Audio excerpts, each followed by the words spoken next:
இன்று நாம் ஒரு ஆழமான கேள்வியை பற்றி பேசப் போகிறோம். இந்த கேள்வி சின்ன பிள்ளைகள் முதல் பெரியவர்கள் வரை பலருடைய மூளைகளில் எப்போதாவது ஒரு முறை வந்து கொண்டே இருக்கும். அது என்னவென்றால், தேவன் நம்மையும் இந்த உலகத்தையும் படைத்தால், அப்படியானால் தேவனை யார் படைத்தார்கள்? இது பலரையும் சிந்திக்க வைக்கும் கேள்வி. இது நாத்திகர்கள் அதிகமாக கேட்கும் கேள்வி. இந்த கேள்விக்கு நாம் பயப்பட வேண்டிய அவசியம் இல்லை. ஏனென்றால் இதற்கு பைபிளின் வெளிச்சத்தில் ஒரு அற்புதமான பதில் இருக்கிறது. அந்த பதில் என்னவென்பதை இந்த வீடியோவில் தெரிந்து கொள்ள முயற்சிப்போம். பரிசுத்த புத்தகத்திலிருந்து முதல் பக்கத்திலேயே நாம் வாசிக்கிறோம், ஆதியிலே எல்லாம் இருளாகவும் வெறுமையாகவும் உருவமற்றதாகவும் இருந்தது என்று. அப்பொழுது தேவனுடைய ஆவி ஜலத்தின் மீது அசைவாடி கொண்டிருக்க அவர் வெளிச்சமுண்டாக கடவது என்று சொன்னார். அவ்வளவுதான், வெளிச்சம் உண்டானது. அங்கிருந்துதான் சிருஷ்டிப்பு தொடங்கியது. ஆனால் இந்த சிருஷ்டிப்புக்கு முன்பே தேவன் இருந்தார். வானமும் பூமியும் எதுவும் இல்லாத போதும் கூட அவர் இருந்தார். அப்படியானால் அவர் எங்கிருந்து வந்தார்? அவருக்கு முன் என்ன இருந்தது? இந்த கேள்வி பலரை குழப்பத்திற்கு உள்ளாக்குகிறது. சிலர் தேவனை இன்னொரு தேவன் படைத்தார் என்று நினைத்தால், அப்படியானால் அந்த தேவனை யார் படைத்தார்கள்? இப்படி கேள்விகளை கேட்டுக்கொண்டே போனால் அதற்கு முடிவே இருக்காது. ஆனால் தேவனை யார் படைத்தார்கள் என்ற கேள்வியிலேயே ஒரு சிறியது தவறு இருக்கிறது. ஏனென்றால் தேவன் நம்மை போல படைக்கப்பட்டவர் அல்ல. அவர் சுயம்பு, அதாவது அவர் தானாகவே இருப்பவர். இந்த உலகில் எந்த பொருளும் தானாகவே உண்டாவதில்லை. ஒரு பானை இருக்கிறது என்றால் அதை செய்த குயவன் ஒருவன் இருக்க வேண்டும். ஒரு வீடு இருக்கிறது என்றால் அதை கட்டிய பொறியாளரோ அல்லது கொத்தனாரோ ஒருவர் இருக்க வேண்டும். இந்த தொலைபேசி, இந்த கேமரா எதுவும் கூட சூன்யத்திலிருந்து வரவில்லை. இது உண்மை என்று நாம் ஒப்புக்கொண்டால் அப்போது ஒரு விஷயம் தெளிவாகிறது. முதலாவதாக ஏதோ ஒன்று இருந்தே ஆக வேண்டும். இல்லை என்றால் இந்த சிருஷ்டியோ நாமோ யாரும் இருந்திருக்க மாட்டோம். அந்த முதலாவதாக இருந்தது யார் அல்லது எது? விஞ்ஞானம் என்ன சொல்றது என்றால், இந்த பிரபஞ்சம் பெருவெடிப்பு, பிக் பேங் என்ற ஒரு பெரிய வெடிப்பில் தொடங்கியது. ஆனால் அந்த வெடிப்புக்கு முன் என்ன இருந்தது? அந்த வெடிப்பு எப்படி நடந்தது என்று விஞ்ஞானத்தாலும் கூட சொல்ல முடியவில்லை. நமக்கு தெரிந்த இந்த பௌதிக உலகம் எப்போதுமே இருந்ததில்லை, எப்போதுமே இருக்காது. நட்சத்திரங்களும் கூட தங்கள் சக்தியை இழந்து வருகின்றன.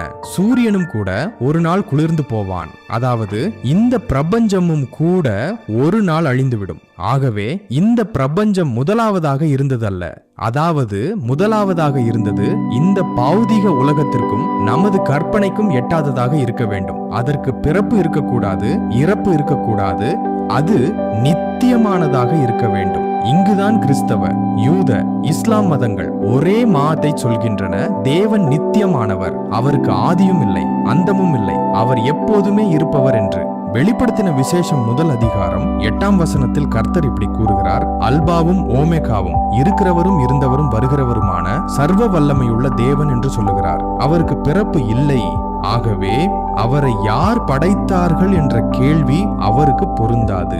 தேவனை யார் படைத்தார்கள் என்று கேட்பது வட துருவத்திற்கு வடக்கே என்ன இருக்கிறது என்று கேட்பது போன்றது. வட துருவம் தான் கடைசியானது, அதற்கு வடக்கே எதுவும் இருக்காது. அப்படியே தேவனே ஆதியாக இருக்கும்போது அவருக்கு முன் எதுவும் இல்லை. பண்டைய கிரேக்கர்களும் கூட இதை பற்றி சிந்தித்தார்கள். அதனால்தான் யோவான் வார்த்தை இப்படி தொடங்குகிறது, ஆதியிலே வார்த்தை இருந்தது, அந்த வார்த்தை தேவனிடத்தில் இருந்தது, அந்த வார்த்தை தேவனாயிருந்தது. அதாவது சிருஷ்டிப்புக்கு முன்பே தேவன் இருந்தார் என்று அர்த்தம்.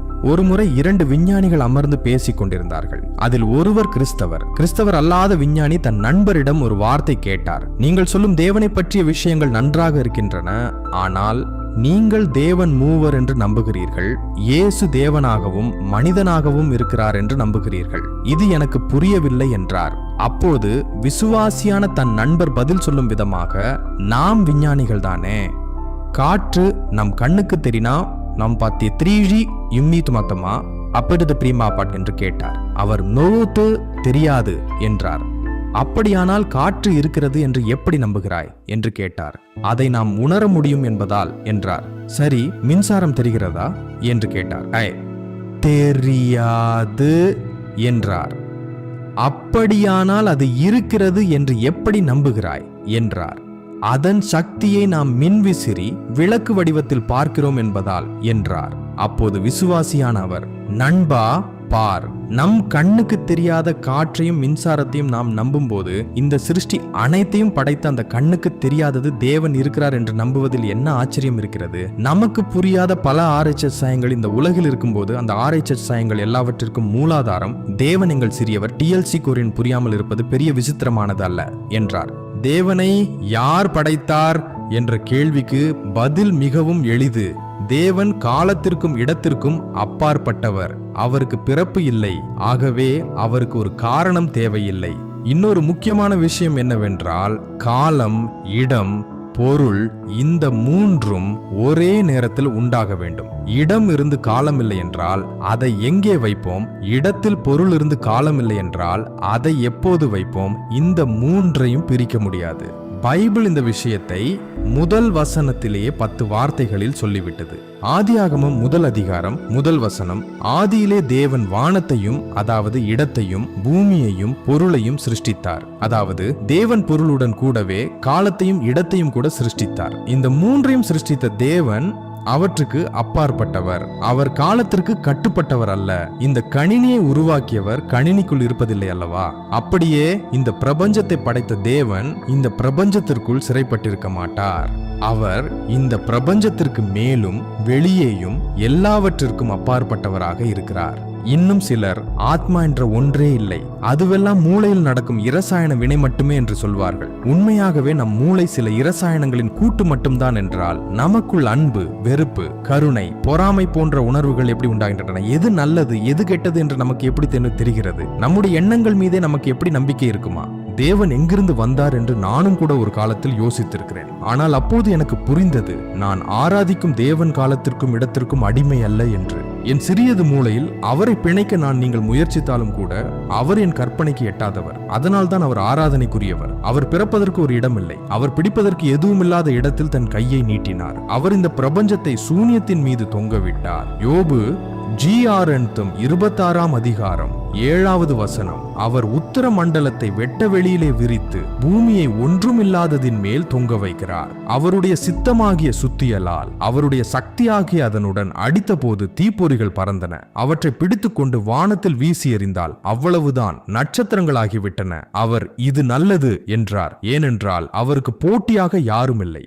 என் பிரிய சகோதரி சகோதரர்களே, தேவனை யார் படைத்தார் என்ற கேள்விக்கு விடை தேடி நாம் இந்த பயணத்தை மேற்கொண்டோம். நாம் இறுதியாக கற்றுக்கொண்ட உண்மை என்னவென்றால், நம் தேவன் படைக்கப்பட்டவர் அல்ல, அவர் படைப்பாளர். அவருக்கு ஆதியும் இல்லை, அந்தமும் இல்லை. அவர் நேற்றும் இன்றும் நாளையும் எப்போதும் ஒரே மாதிரி இருப்பவர். இந்த ஆழமான தத்துவ விஷயங்கள் நமது சிறிய மூளை முழுமையாக புரிந்து கொள்ளாமல் இருக்கலாம். ஆனால் அது அர்த்தமற்றது என்பதற்காக அது உண்மையல்ல என்று அர்த்தமல்ல. நாம் நம்ப வேண்டிய விஷயம் என்னவென்றால், நம்மை நேசித்து நமக்காக ஒரு திட்டம் வைத்திருக்கும் ஒரு ஜோபி தேவன் இருக்கிறார் என்பதுதான். இவ்வளவு பெரிய கடவுள் ஏன் நமக்கு தன்னை வெளிப்படுத்தினார்? அவர் அப்படியே மௌனமா இருந்திருக்கலாமே. ஏனென்றால் நாம் பாவத்துல விழுந்து அவரிடமிருந்து பிரிந்த பிறகு அவர் நம்மை நேசித்தார். நம்மை மீண்டும் அவரிடம் கொண்டு வர விரும்பினார். அதற்காகவே அந்த நித்தியமான சிருஷ்டிகரான தேவனே நம்மை பாவத்திலிருந்து விடுவிக்க தம்முடைய ஒரே பேரான குமாரனுடன் இயேசு கிறிஸ்துவை இந்த உலகத்திற்கு அனுப்பினார். அந்த இயேசு நமக்காக சிலுவையில் மரித்து திரும்பி எழுந்து அவர் நமக்கு நித்திய ஜீவன் என்ற பரிசை அளிக்க விருப்பமுள்ளவராக இருக்கிறார். படைப்பாளராகிய கடவுள் நமக்காக தம்முடைய உயிரை கொடுத்தார். இதைவிட பெரிய அன்பு இருக்க முடியும்? இந்த உலகில் நாம் காணும் இந்த படைப்பின் அனைத்து அதிசயங்களும் ஒரு நாள் மறையும். ஆனால் கடவுளின் வார்த்தையும் அவருடைய ராஜ்யமும் என்றென்றும் நிலைத்திருக்கும். நம் ஆண்டவர் இயேசு கிறிஸ்து ராஜ்யத்தின் ராஜாவாகவும் பிரபுக்களின் கர்த்தராகவும் இந்த பூமிக்கு திரும்ப போகிறார். தம்மை நம்பும் தம் பிள்ளைகளை, தம் மணவாட்டியாகிய சபையை அழைத்துச் செல்ல மேகங்கள் மீது வரப்போகிறார். பிலிப்பியருக்கு எழுதிய நிருபம் 2 அதிகாரம் 9 முதல் 11 வசனங்கள். ஆதலால் பரலோகத்தில் உள்ளோருடைய முழங்கால் யாவும், பூமியில் உள்ளோருடைய முழங்கால் யாவும், பூமியின் கீழுள்ளோருடைய முழங்கால் யாவும் முடங்கும்படிக்கும் பிதாவாகிய தேவனுக்கு மகிமையாக இயேசு கிறிஸ்து கர்த்தர் என்று நாவுகள் யாவும் அறிக்கை பண்ணும்படிக்கும் தேவன் எல்லாவற்றிற்கும் மேலாக அவரை உயர்த்தி எல்லா நாமத்திற்கும் மேலான நாமத்தை அவருக்கு தந்தருளினார். அந்த நாள் வரும், எல்லா முழங்கால்களும் அவருக்கு முன்பாக வணங்கும், ஒவ்வொரு நாவும் அவர் கர்த்தர் என்று அறிக்கையிடும். அந்த நாளில் கடவுளை படைத்தது யார் என்ற கேள்வியே இருக்காது. கடவுளே, ஏன் என்னை இவ்வளவு நேசித்தாய்? நன்றியுணர்வு மட்டுமே உள்ளது. உலக ஞானத்தாலும் தர்க்கத்தாலும் உங்கள் நேரத்தை வீணாக்காதீர்கள். படைப்பாளரான கடவுளுக்கு முன்பாக உங்கள் இதயத்தை திறக்கவும், அவருடைய மகன் இயேசுவை உங்கள் இரட்சகராக ஏற்றுக்கொள்ளவும், அவருடைய வருகைக்காக உங்களை தயார்படுத்துங்கள். அவர் உங்களுக்காக பொறுமையுடன் காத்திருக்கிறார். நீங்கள் மனம் திரும்பி அவரிடம் வர வேண்டும் என்று அவர் விரும்புகிறார். இன்றே அவரை உங்கள் இருதயத்திற்குள் அழைக்கவும், உங்கள் வாழ்க்கையில் உள்ள அந்த வெற்றிடத்தை அவருடைய அன்பால் நிரப்பவும். வெளிப்படுத்தல் 22 அதிகாரம் 20 வசனத்தில் கர்த்தராகிய இயேசுவின் கடைசி வார்த்தை, மெய்யாகவே நான் சீக்கிரமாக வருகிறேன்.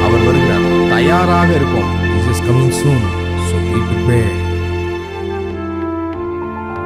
இந்த வீடியோ லைக் பண்ணி சப்ஸ்கிரைப் பண்ணி வச்சுக்கோங்க.